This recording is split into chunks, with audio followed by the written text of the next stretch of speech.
It was their fourth day in the hospital, and Laura and her husband were rolling their baby girl, Zuri, down to her first barium swallow study. They were trying to figure out why she was having so many feeding difficulties. As they reached the hospital elevator, Zuri's doctor ran to join them because he had their genetic test results. As the elevator doors closed, the doctor informed them that Zuri had something called Digeorge Syndrome.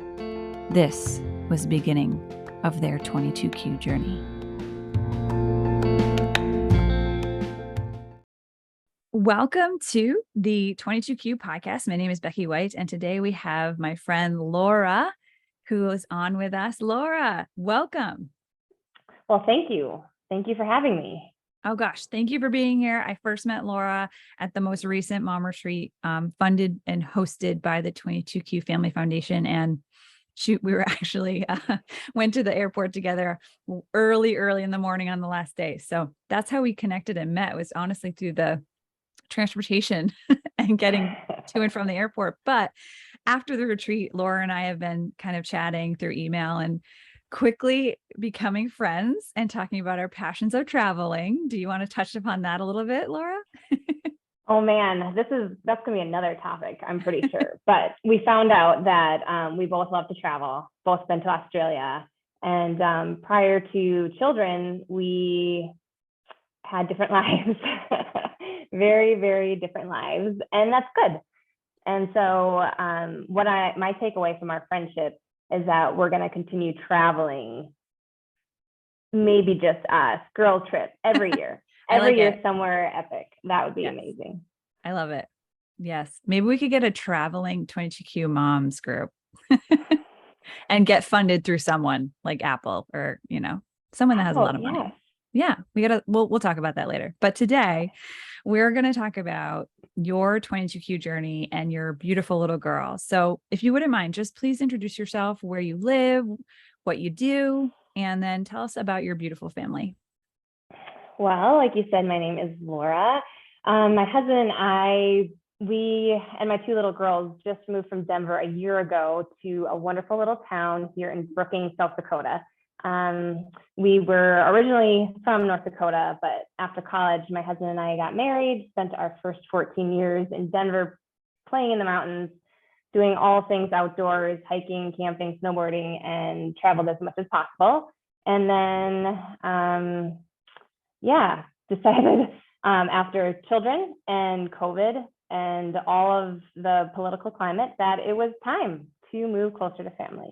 So we've been back in this smaller cul-de-sac with neighbors now for a year, and it's been really good.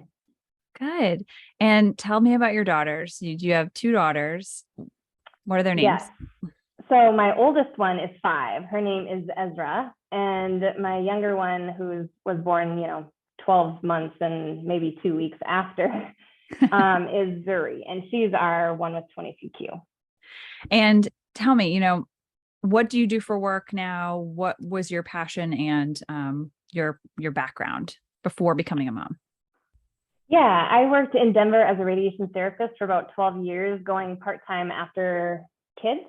And then basically quit right before Zuri's first birthday, as we were kind of in and out of hospital so much. It just wasn't feasible anymore to try to keep that strict schedule. And so I ended up quitting that and trying to take up, I found a mentor and started taking up day trading futures. And so as much as I could get a break and do as much education and learning on that, that's kind of what I poured into besides my kiddos. The great thing is it's fully flexible. And I think I started it just to kind of have an out, because Zuri was so sick and I needed to obsess about something that just was not her anymore. And so that's kind of how it started. And now I'm continuing the journey, and this is now one of my bigger challenges in life. Yeah. Well, good. It's good to have those other challenges, and it's good to, recognize, once these kiddos take a lot of doctor's appointments and a lot of attention, and it's good that you have another way to focus your attention on something else. Great. Well, So thank if you. you wouldn't mind, could you just please share your 22q journey? How did this start? When did you first get the diagnosis? Tell me about it. The 22q diagnosis started when Zuri was 4 days old. So we were wheeling Zuri down to get a barium swallow study as she was having feeding difficulties and trying to find more and more answers. And the doctor met us in the elevator and he's like, hey, the chromosomal test results came back. Your daughter actually has Digeorge. So don't go back to your room and Google this. I will come back to you and we will talk about it. Okay. So of course, doctors, are busy. And I had hours and hours to Google and research and dive headfirst into Google and scare myself to death. And I was devastated. And so day 4, just diving headfirst into learning that there's 180 plus things associated with it. And then trying to talk to the doctor about all of the questions when he did come. And it was a lot at first. So you found out through the blood test and the genetic test.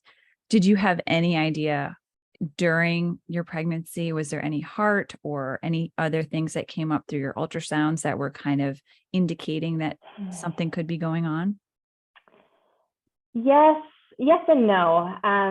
My first child was kind of an emergency C-section at 31 weeks. And because of this, and then I wanted a VBAC 12 months later, I had the best of the best doctors, high risk clinics and all of that. And even with some of the best techs and doctors, I was transferred to several different clinics and every single tech and doctor told me that they could not see the right chamber of the heart. And this should have been a big red flag. But for whatever reason, I kept getting just pushed and pushed to a new person, and nobody would give me a yes or a no that something was wrong until I think it was our 6th or 7th ultrasound and probably our 3rd different doctor that just said, I think I see what I need to see. I don't think you should worry about this. Okay. And it was at that moment that I was like, great. And she told me what I wanted to hear. And the unfortunate piece is, had she not, our whole story would have started much different. And it would have been a game changer. Why do you say that? Because, and I mean, this poor doctor, it probably could have been fine. And 90% of the time it is fine. But in my case, it wasn't. And so I went into deliver wanting a VBAC, signing my life away and my baby's life away for a VBAC.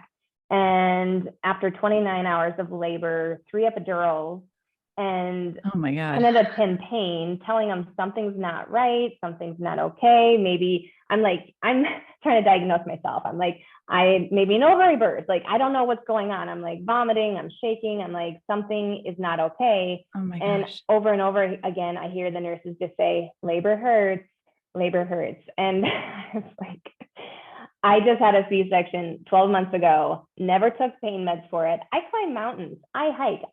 I know what a little bit of pain is, and this is not okay.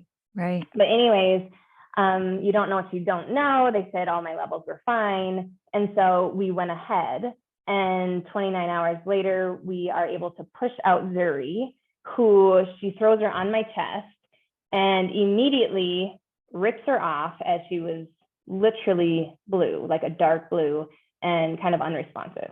So, so this is why would have been nice to know there was a heart defect.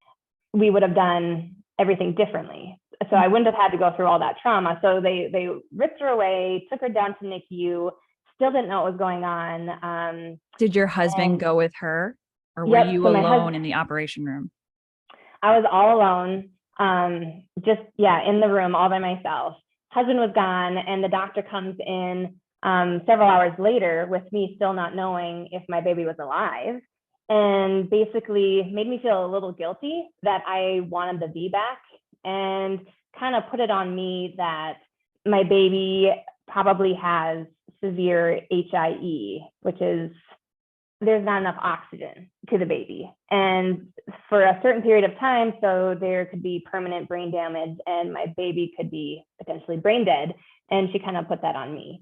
And so I'm in the room by myself, feeling the guilt of wanting a VBAC and having a normal baby to now thinking I might have a vegetable. And so anyway, during this whole process, my baby is then, needing to go to a bigger hospital to kind of do the cooling down process, which kind of slow down the brain damage and just kind of give the baby a fighting chance at, slowing down any potential damage. And so during that process, they have to go ahead and do all of the scans.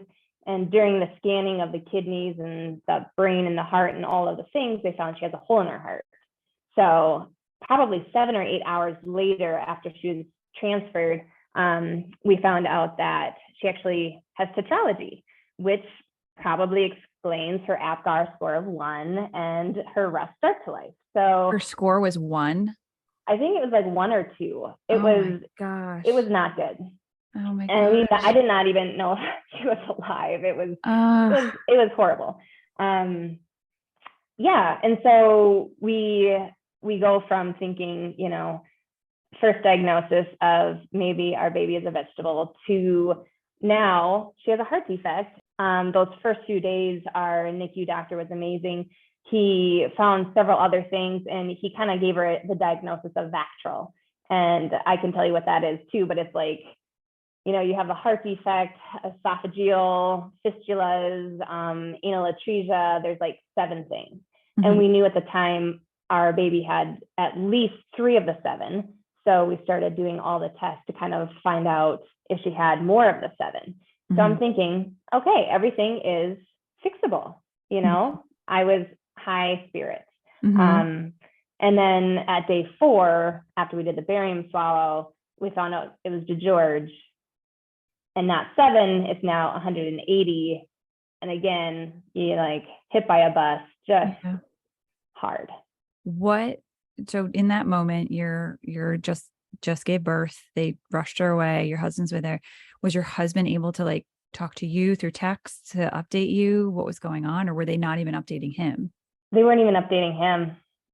Oh my gosh. Yeah. And was it at a different hospital at this point, or was she still in the same hospital? So she was at a different hospital. Within hours, they had her transferred, and then they actually were able to transfer me as well. Oh, good. That was my next question. Okay.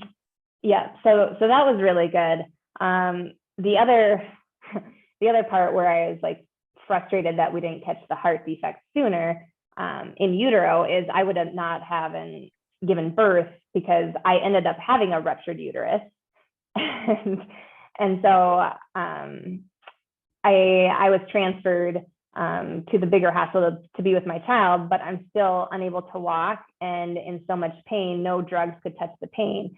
And I kept telling and almost having to threaten them. I mean, I'm not a mean, threatening person, but I was just like, something's not okay. You need to do something. And so after I pushed and pushed, they did an ultrasound and found out that I was pretty much full of blood. And that was the issue. So, and it's a mix of emotions because it was hard. And I had to make more decisions for my own health. Like, do I do another C-section so they can open me up and clean me out? Do I do a laparoscopic? Do I just deal with the pain for a month until my body absorbs all the blood? So, I mean, I was not even mentally able to like kind of deal with it all as I was in so much pain and I couldn't even walk to go anywhere or do anything by myself during that whole process anyway. Right. But at least we're at the same hospital and we both started off pretty rough. Yeah. Do you remember those days looking back now? I think I try not to. When I used to first talk about it, I think I had so much, I think the pain was so intense, I would just be brought to tears. Truthfully, just could not talk about the experience without kind of having flashbacks of that much pain and the anxiety or the fear. It was just, I think, pretty traumatic because I just remember not talking much about it. Or if I did, I would just kind of lose it just trying to explain it or talk about it. So extreme trauma, terrifying. Your daughter gets rushed away. That sounds awful. She took the feeding study, and what was happening with her feeding at that point? Yeah, so we found out that she was actually aspirating. So I even used to do x-ray before radiation. So I thought this was all kind of fun, seeing and talking to the radiologist and like watching the imaging. And I was like, yep, there we go. You see it. And he only did it once. And he's like, no more, aspirated right into her lungs. So at day 4, we pretty much just did the NG tube until she was scheduled for surgery. And then we had the G tube placed. Was that her first surgery? Yeah, and we doubled it. So she had a slightly anterior, this is a little odd, but anal atresia, she had a slightly anterior anus. And so we had that taken care of as well. And again, we're told that some of these kids might not be put together quite right, or they're just made differently. They're made so different. They're the ones that are the 1% chance of, oh, this is very rare, but it's probably not your kid. And then you laugh at the doctor and you say, no, this is my kid. Yeah. Oh, that's exactly what it was. I think our NICU doctor even said, you know what, I can't imagine she's a chromosomal baby or has any defects. I really think it's natural. And then 4 days later, he's like, I was wrong. I'm sorry. Yeah. So she found all that out. She went to operation. When did she go into operation? Was it like day 5 or 6 after birth? Yeah, I think within, it was probably maybe day 7, because when she was whisked away to the NICU, she had her, umbilical IVs for at least 4 or 5 days. And, you can't hold her, you can't touch her. They just had to do all the blood tests, and they just had the IVs hooked up for all of the testing, stable enough until probably day 7. Yeah. Okay. So they did the operation. What happened after the operation? Did you guys get to go home within 5 to 4 days? What happened next? Yeah, I think we were in the hospital 2.5 weeks. Wow. So we got the diagnosis. Her thyroid was slightly elevated, so we, got on some thyroid medication, had the surgery, and then I think we just had to have a bunch of healing and then a lot more testing. I think that's kind of what delayed us getting out of the hospital, was trying to test for a lot of other things, along with the hearing and trying to figure out the heart. Yeah, it was less than 30 days, and we were home. Yeah. And then what was it like coming home?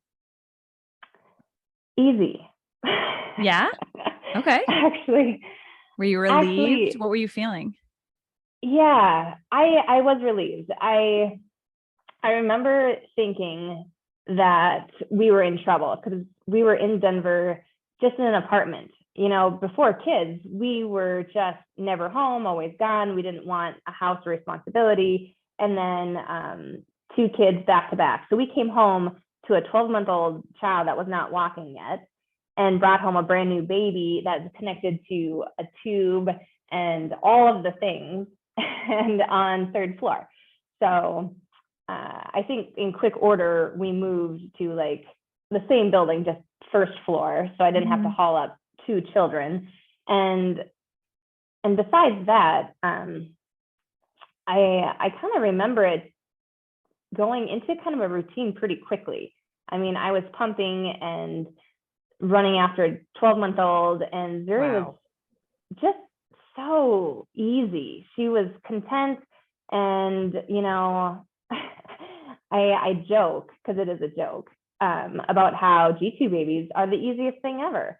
I was like, my first NICU baby, 31 weeks. I'm like, her first year of life, she slept. That was easy. Now my G2 baby, I was like, this is simple. I had her overnight feeds hooked up. All I had to do was pump myself, and getting her fed and everything, or even medication. It was just put it right through the tube. And with some of my background, none of that bothered me. Changing out her tube and all of that was pretty uneventful. So I feel like the first few months, it was just kind of feeling like we were lucky again, and maybe the worst was over, and maybe all this baby had was her at the time known 4 or 5 issues, and maybe that was it. So I think we were just kind of crossing our fingers that we were some of the lucky ones, and we might be on an easy track from there. Yeah. So when did it start to seem a little bit more difficult? Was it when did she, and then also when did she get her heart operation? So the heart operation was put on for when she was 7 months old. And truthfully, people keep asking me about this, and, that must have been so hard, and that was so devastating, and, all of the things. And again, for me, I think most things are straightforward. There's a reason, and you get it taken care of, you sew them up, you fix it, and you move on. It's just kind of straightforward. And so it wasn't that hard. The hardest thing for me, I think, is taking my fat, happy little baby and actually like handing her over to the nurse after we signed all the paperwork for, the worst case scenario. And I remember kind of just feeling heavy and pretty emotional, because, you put in a baby at heart surgery and her heart is the size of a walnut.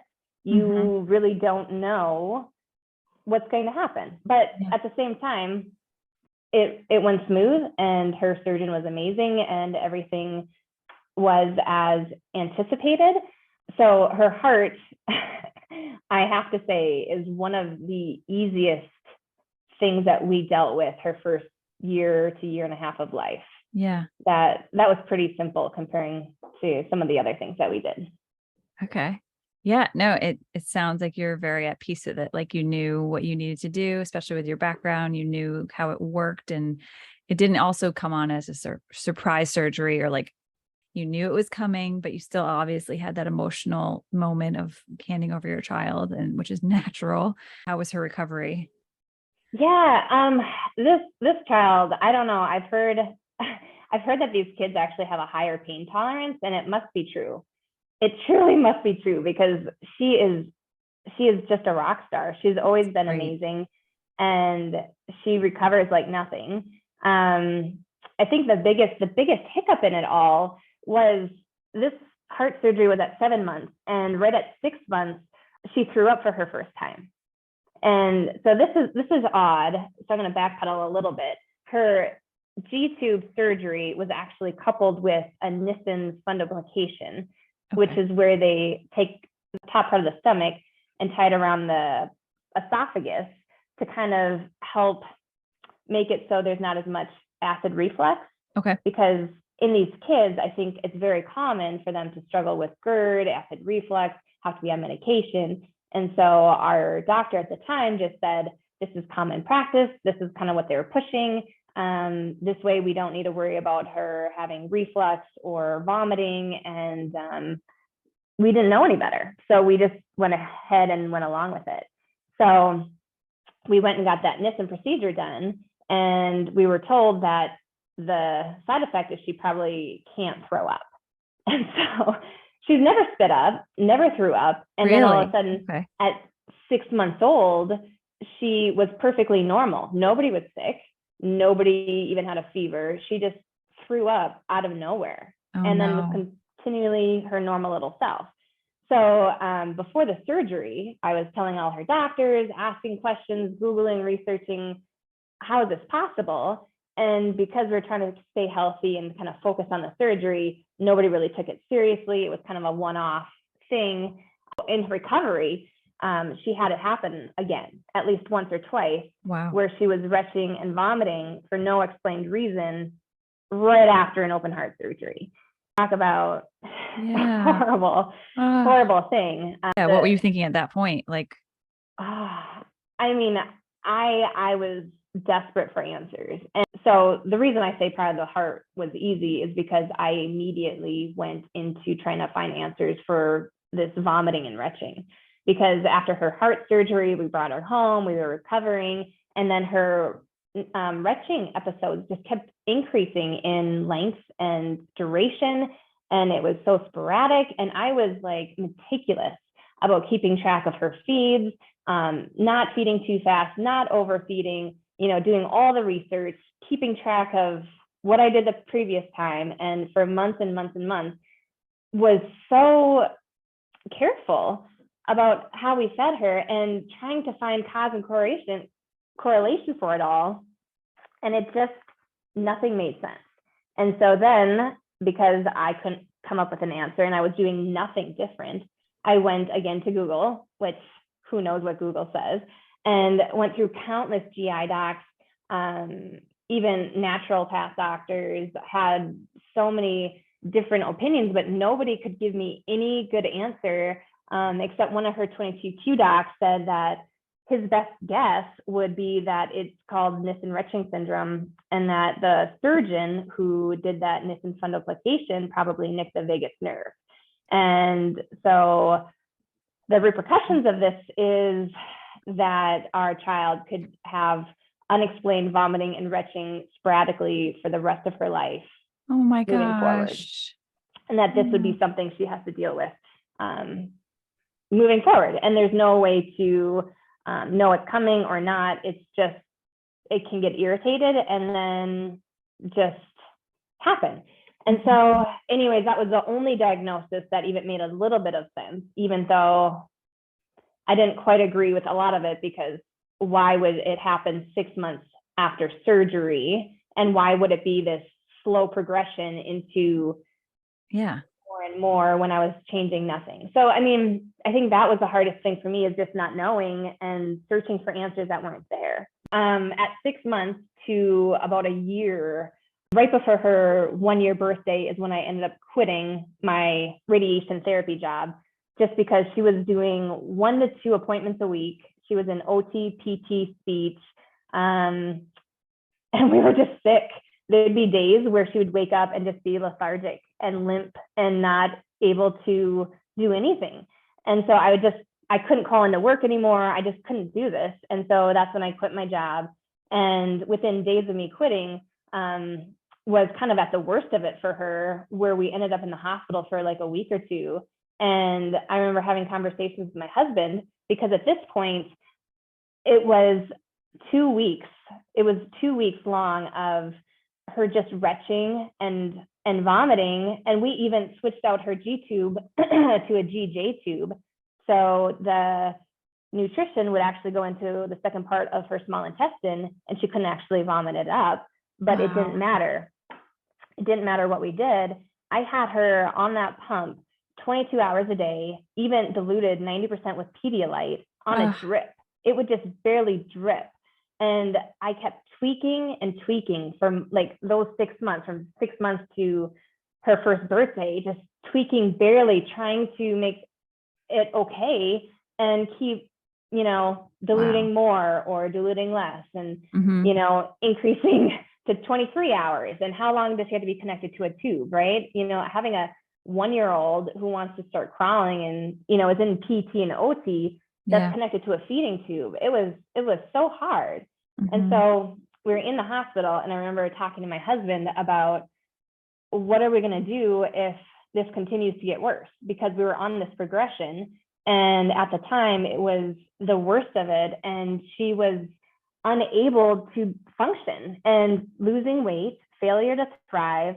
The doctors didn't know what to do, and we thought we were going to have to do IV nutrition and have her connected in the hospital. And we didn't see past that. We didn't know if we would ever be able to bring our baby home and be past and take her off of the IV nutrition and ever have normalcy. And so I remember being like, do we continue down this path? Is this what people talk about, keeping their kids on, machines? And it was just this hard, wild time. And at some point, in the hospital, no doctors had any more clues, and nobody had any idea. And we tried all the medications. And I think we're on 10 different medications at the time, plus inhalers, plus who knows. Yeah. So you're pumping your kid with all this stuff. You've been meticulously writing down her feedings. You've been trying to change the tube.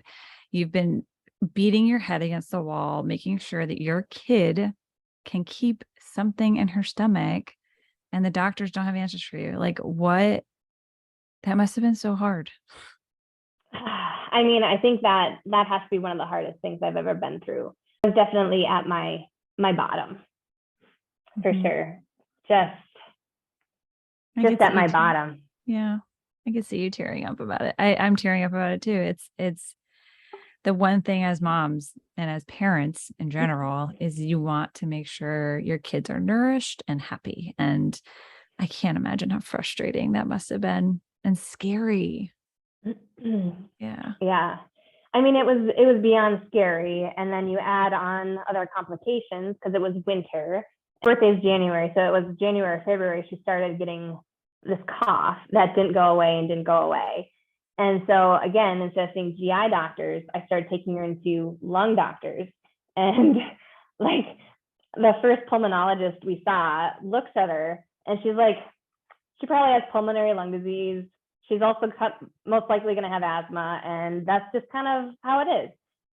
And I looked at her and I was like, no, you saw me for 2 minutes. You've not done any testing. And you can't just give me a diagnosis like this. My child had no lung issues before this.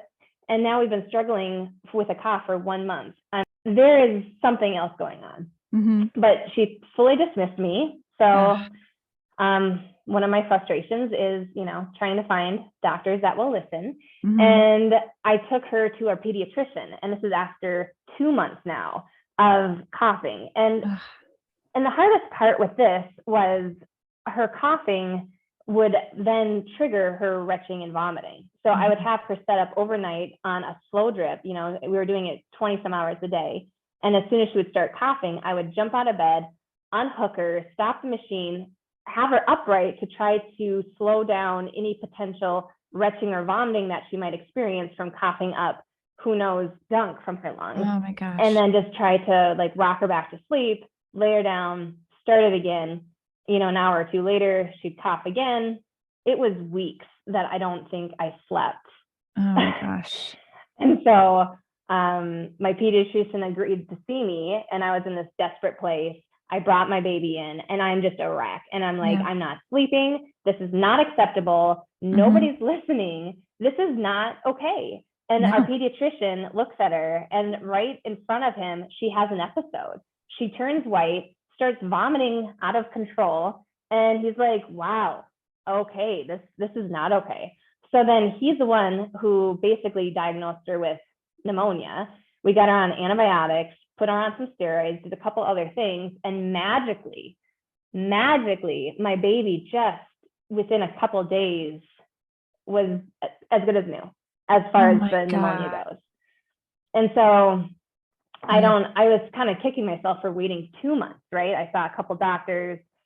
You just have to keep pushing. So anyways, the pneumonia kind of got cleared up.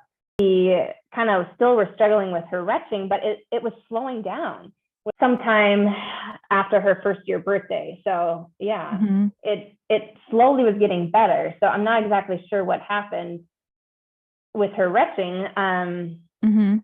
Basically, that was kind of the worst of it with the pneumonia. And then at another point, who knows what happened, but she had a seizure. So was that low sugars? Was it her retching? Was it this? And so we were also in the hospital again for trying to figure out her sugar levels or her calcium levels. Was it one seizure that happened, or was it continuous? Yeah.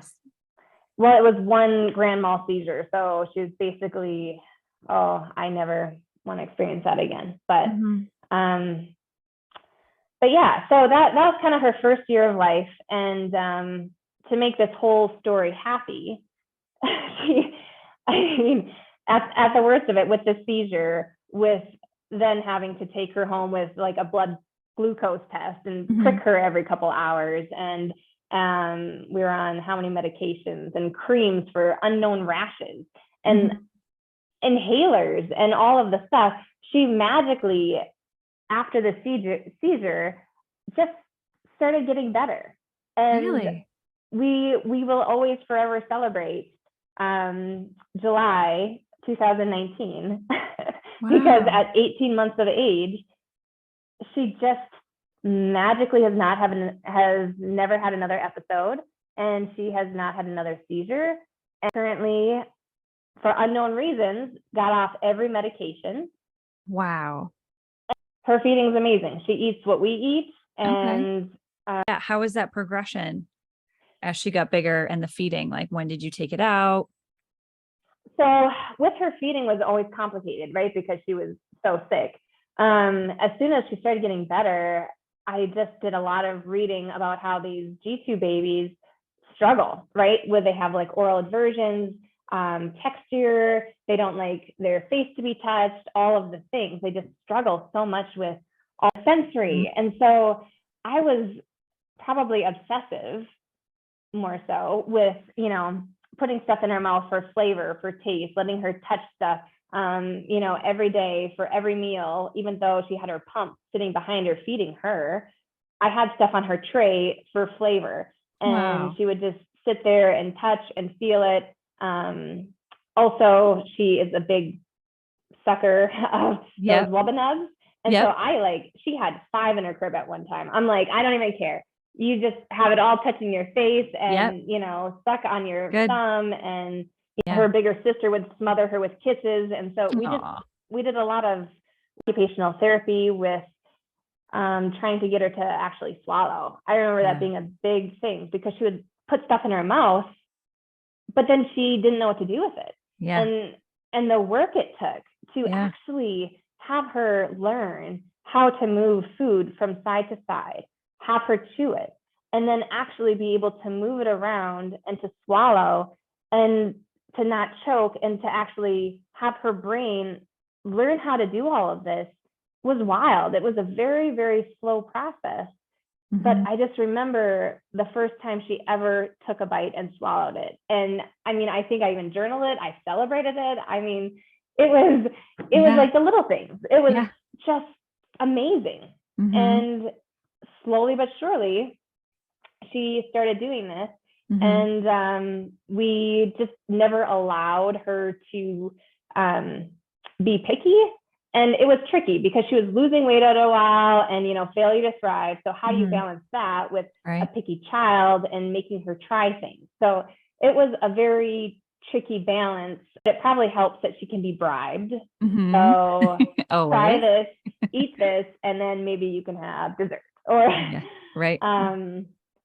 however that goes. But it was a long, steady process, and it was worth it, because now I can be like, oh, that was easy. That wasn't so bad, until I stopped to think about the year or two that it took to get there. And the work you put in, you and your husband, to get her to that point is tremendous. It's a lot. And just knowing to try and knowing to do those things and put the food in front of her, even though she wasn't going to eat it, just to get her used to it. It's a lot of work. Because she also needs to see you eating and have it normalized that this is what you do, and you put food in your mouth, because you take all of this for granted.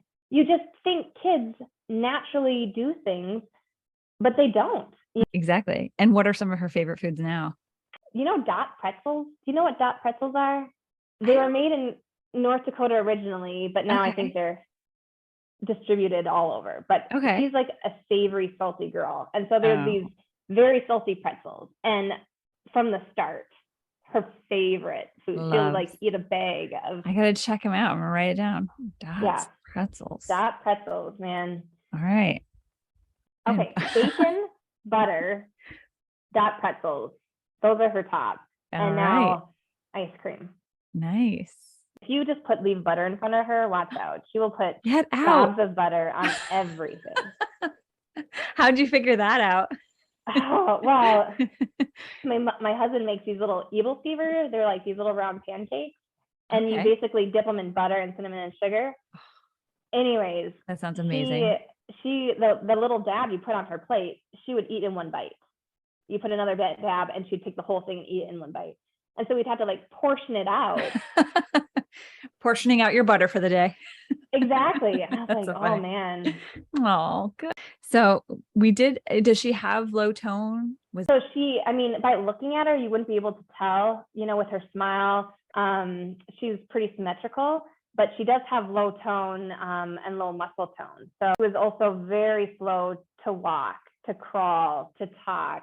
I don't know if it was because of low muscle tone or sickness or all her surgeries, but we didn't start doing any of those things until I think we were 18 or 20 months.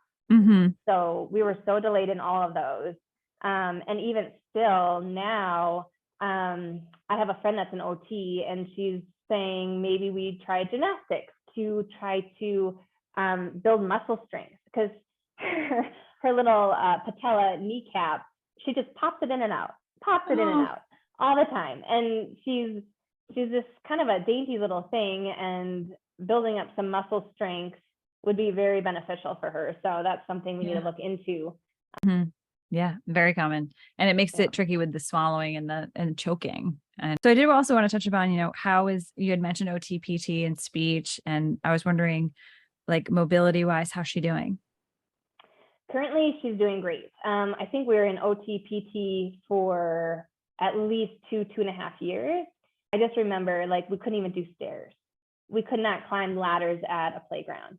All the things you had to be so intentional about. And I think I forget how exhausting it was. Now that I talk about her eating, oh, she eats great.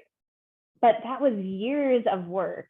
And same with PT, getting her to walk, getting her to do stairs, like 1 foot at a time, having her feet plant, doing everything was never taken for granted and never easy. It was years of battling and struggle. And now when I watch her at the playground, she'll go 1 foot at a time and use alternating feet. And she'll be able to go up and down that way. She'll be able to run. And like, I think that the I don't know, miracle of it all is wearing off a little bit, because you just, after a few years of it, kind of get used to it. But it was at least 2.5 years, I think, in PT, just trying to work on crawling, which was so hard, and walking, and then even walking a few steps. Everything was a lot more challenging than with my other child, obviously. And then for speech, we're still doing speech. So we started that, and I think we're at least in year 3. Just recently, I think it was in March, we found out that she actually has VPI, like her palate doesn't fully close. And I did not know that was a thing. So how was this not caught? I knew she had a high arched palate. Right. How was it not caught? You had been going. Right. She's been scoped so many times. So I think the only reason is because it must be so minor that they had to get her to comply. It's not extremely hypernasal, certain sounds she can't say. And so our speech therapists were just, it's just repetition. And now our whole strategy has changed. And now that we're in Brookings, we drive an hour to a bigger city that actually has a VPI clinic with a special therapist who specializes in only working with these kids that struggle with this. So through this VPI clinic and the speech therapist there, she told us of her ENT that actually does the flap surgery, which we were recommended at the time we found out about the VPI. But she said for minor cases, he actually does this injection. And that was really interesting. And so doing recon and to find data on it, we went ahead and did that just in September. So how's it going? It's going well. I think it's too early to say, because it's a minor VPI. That filler, certain words do sound better, but you also still have to learn how to talk again. We're still learning how to use it, and I think that's still going to take time. But we went ahead and did the nasometer testing prior to the injection and then after the injection, and the numbers were vastly different. Like, we're almost on normal range post-injection. Wow. So even though to my ears, it's hard for me to hear that the nasal tone has decreased, to the nasometer and the computer, which I probably trust more, it says that a lot of her sounds are actually closer to normal range. And so our speech therapist said, this is very encouraging, and we're just going to take it a day at a time and see how that goes. But in the long term, you know, if we still need to do more, the flap surgery is a potential down the road if we need to do something as extreme as that. Good. I'm glad it's going well. There are challenges that, like, what are some things that are challenging for her still and she's working on? And are there any other future operations in her future that you know of? Yeah, so the current one is the speech injection going to be good enough? Will we need to do the flap? That's kind of in the back of my mind, but that we would push for at least another year until we kind of plateau with the speech. We also know that her heart surgery is probably a pending 5 to 10 years down the road. She had tetralogy and they left her a pulmonary valve. So it's a leaky valve and they're saying it needs to get replaced, but pending how it holds up as she grows, we might be able to buy some time. So those are the two main ones coming down the road at some point. I think we're kind of in this lull period where we're skating by easily with nobody knowing any different. And so she's chasing after kids, she's playing, she's trying to climb, she's trying to do a lot of jungle gym stuff. But because of her size, nobody's expecting that she can actually do the monkey bars or climb the big steps or, you know, talk really clearly. Nobody expects these higher standards where some 4-year-olds can do all of those things. And because she looks more like a 3-year-old, nobody expects it, and she kind of gets away with a lot right now. So we'll see as time goes how that unfolds. But well, it's good. I'm glad that there aren't many knowns ahead in the sense of like operations and stuff. I mean, good. Do you feel like it's wound down at all in the past 4 years with medical and doctor's appointments and specialists? Like, how's that been? Yes. It's wild to kind of think where we were. Like with her story, her first 18 months of life, we're talking weekly OT, PT speech, 1 to 2 appointments. And then because we were not sure where some of her issues were stemming from, we were in and out of hospitals for weeks at a time and just doing all the extra tests, all of them, right? We did like a sleep study and we did, oh man, I don't even know how many swallow studies and barium studies and checking out her whole GI tract and study after study and procedure after procedure. Just, I mean, we even did a brain MRI. We did all of the things, and it just took up so much time because she was so sick. And then the moment she started getting better and better, we just went with it.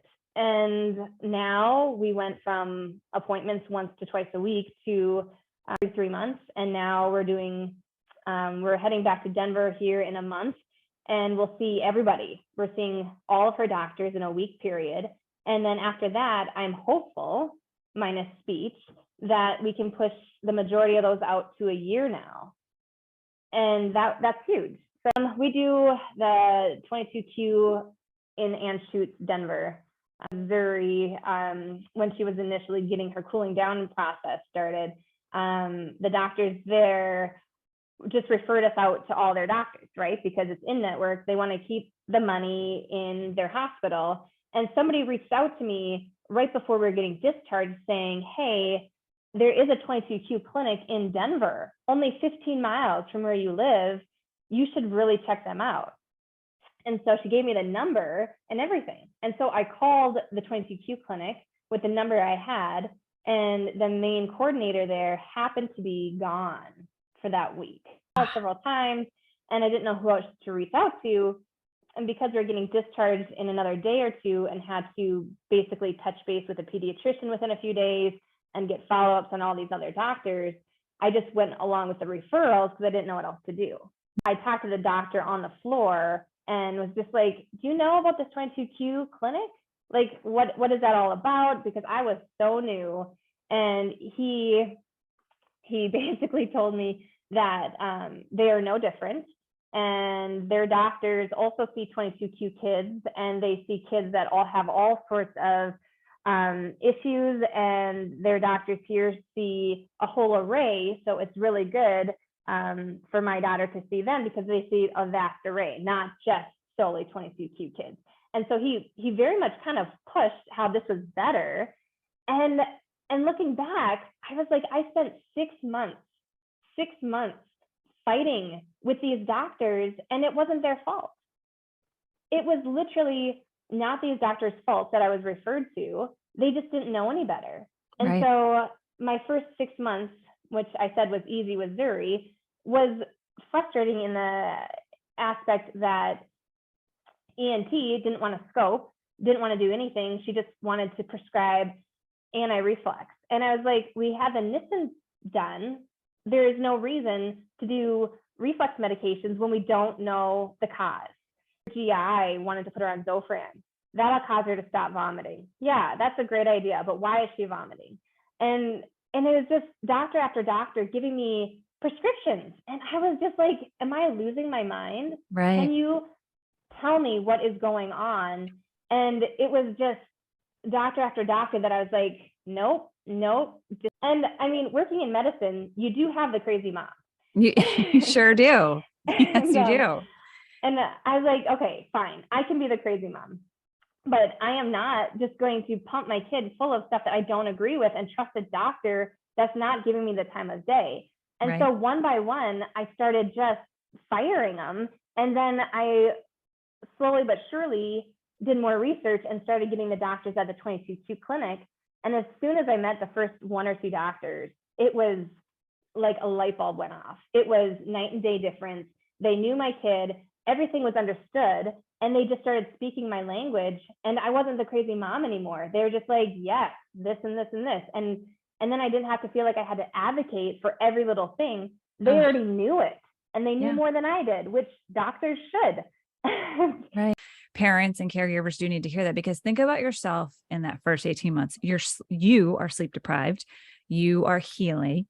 You are trying to survive yourself and take care of yourself while also taking care of this medically fragile little girl. And all you want are answers. And you do feel like the quote unquote crazy mom, because first of all, you're sleep deprived and you want your child to be okay. Every podcast I've recorded so far, every single person I've spoken to has said that by having a 22q kiddo has made them stronger as an advocate.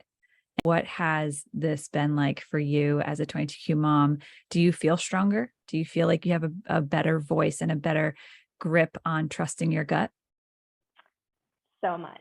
I mean, you can talk about personality profiles, and some people are more able to kind of advocate than others, I feel like, just depending on your personality. And if you do personality tests, the highest is a 7, which basically just means I'm up for change and variety and adventure, and I don't order the same food at the restaurant ever. And my wing is an 8, which is a challenger. And that is where immediately, as soon as I had Zuri, I went to this challenger, and I think it naturally happens, but I just became questioning everything. And I'm like, okay, I had way too many bad experiences. You need to kind of earn the trust and show me you actually know what you're talking about, because time after time, like they missed the ultrasound for Zuri, right? They missed it that I had a ruptured uterus, and they didn't believe me because they just told me labor hurts. We were pushed with Zofran and all of these different drugs they were trying to push at me. My pulmonologist told me she had pulmonary lung disease and didn't believe me. She had like what we now know is pneumonia for months. And over again, you just have these experiences, and it just makes that mama bear come out, and it's like, this is not okay. And now I feel like I'm permanently in this position where I need to agree with you, and I'm not going to be swayed any way. Mm-hmm. And earlier on with that Nissen fundoplication, had I known better, I would have never done it, right? Mm-hmm. And maybe that was the right diagnosis with her retching from that. Maybe it wasn't, I don't know. But other moms I talked to later on said that they were surprised that she had that because their doctors told her they don't do that anymore.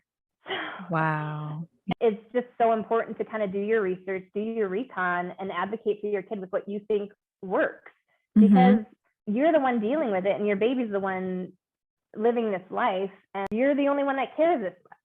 Exactly. Yep. And it's frustrating when, like you've said in the past in this interview, you have the doctor walk in for 2 minutes and they diagnose something and you're like, well, no, I don't agree with that. Here's why. And they're like, no, this is what it is. And it's like, well, I'm with them every day. I know exactly what they're like. And you're diagnosing them in 2 minutes and not listening to a word I'm saying, or willing to even do another study or another blood draw or something else to agree with me or disagree. You're just set in your ways. Yeah, no, it's frustrating.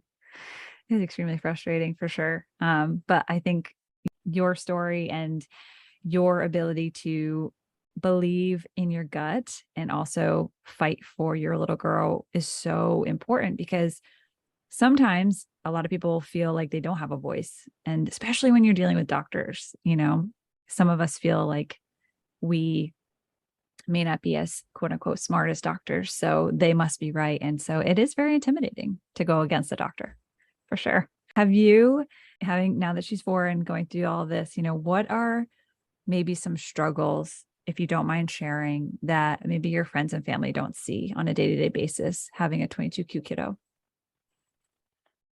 I think a lot of moms struggle with it, where our kids look normal and so they're treated normal, which is truthfully what you want. And so a lot of friends and family, they forget. And obviously it's easy to forget when, we're in a good place right now. But what's been a big struggle is we have been off and on sick for 4 years.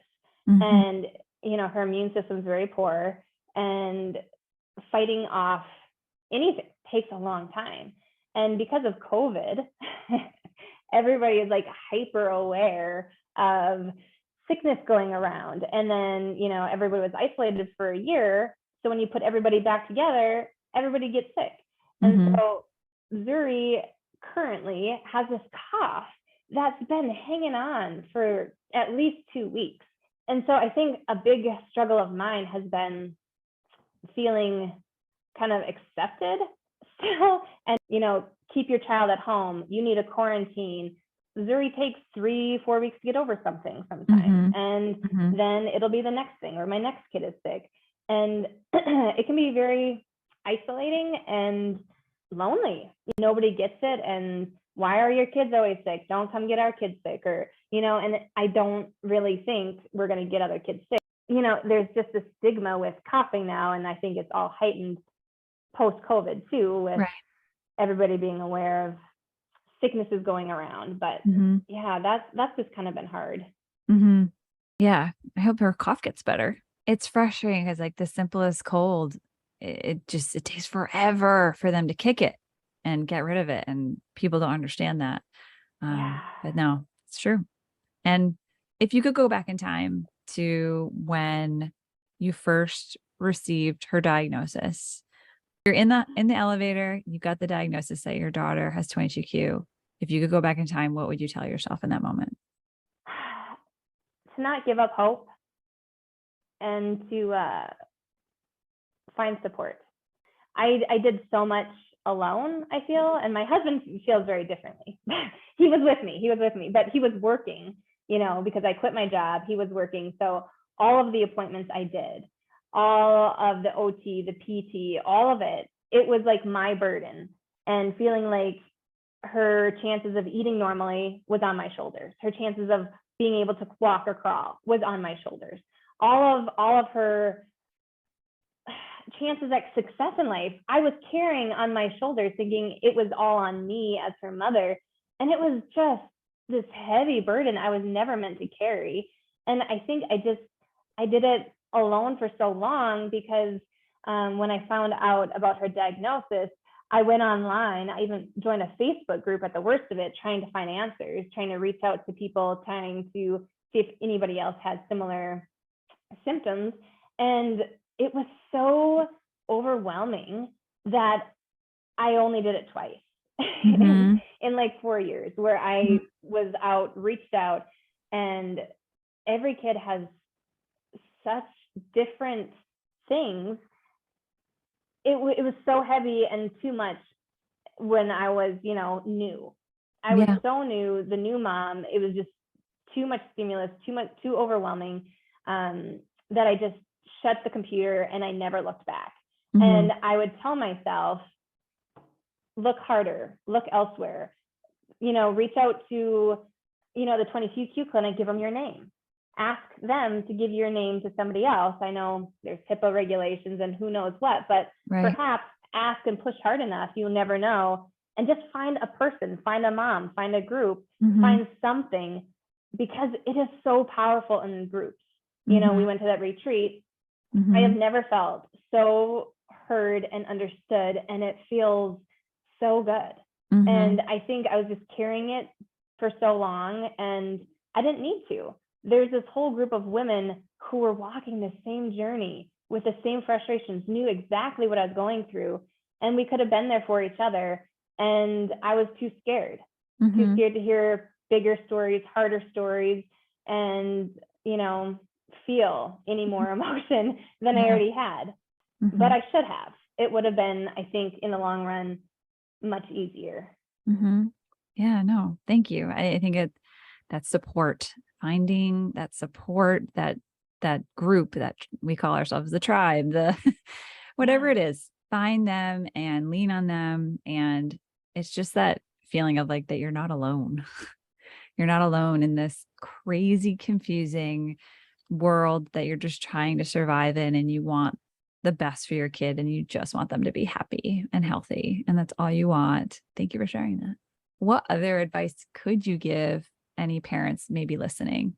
I would say to take it slow and perhaps don't dive in like I did head first.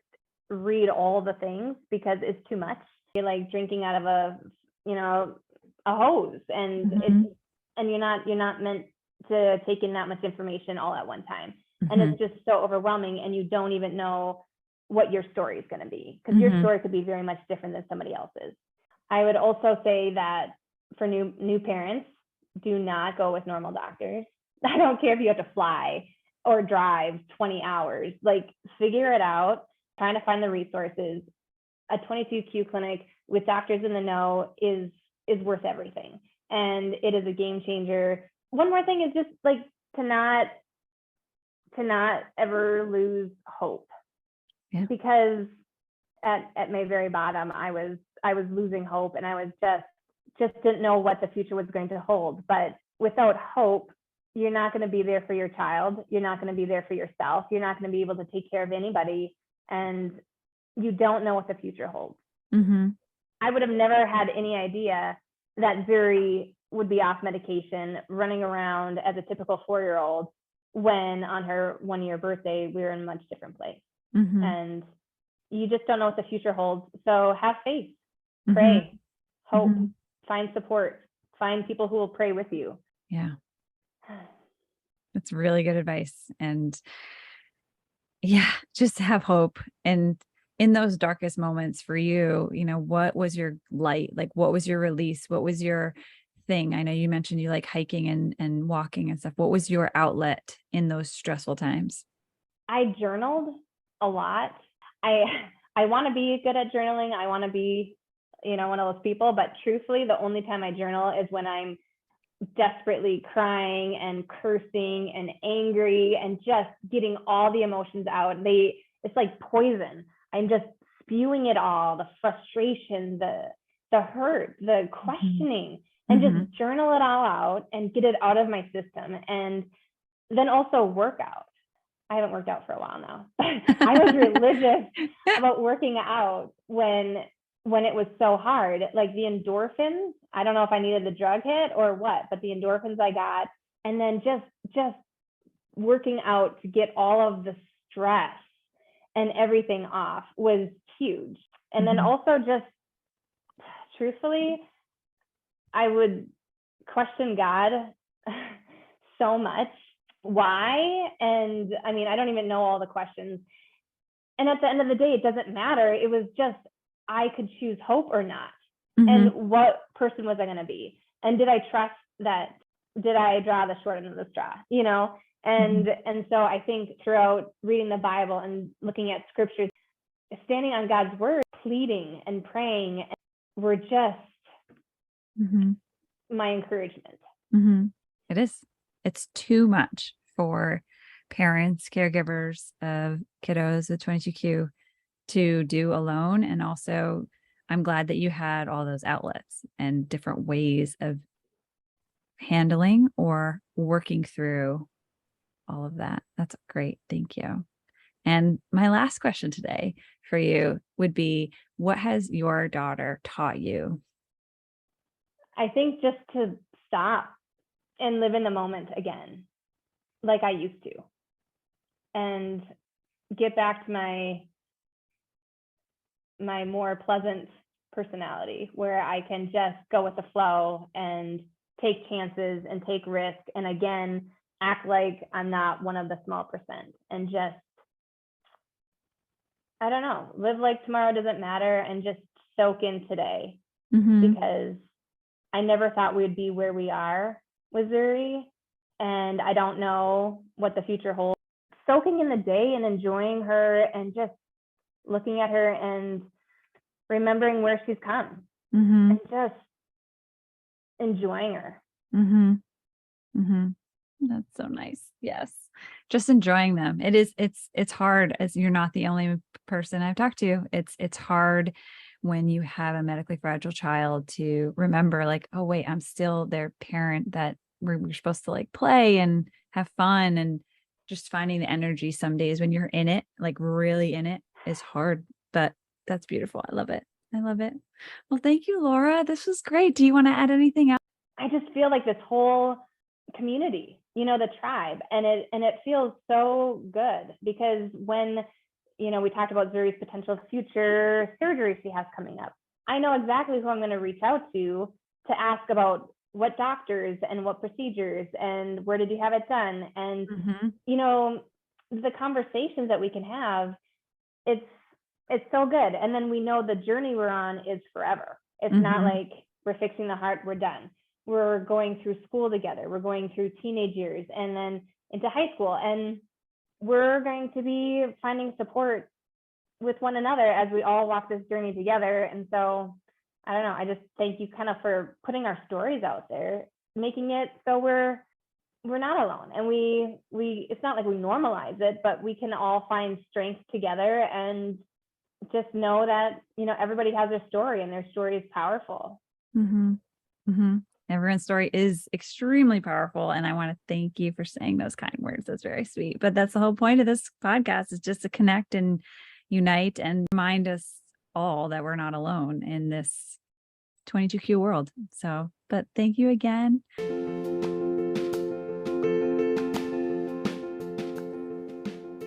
Laura, thank you again for sharing your beautiful little girl with us. I'm so glad she's doing well, and you are an amazing mom. And for anyone who would like to contact me, you can reach me at 22qpodcast@gmail.com with any questions, concerns, or if you're interested in being on this podcast.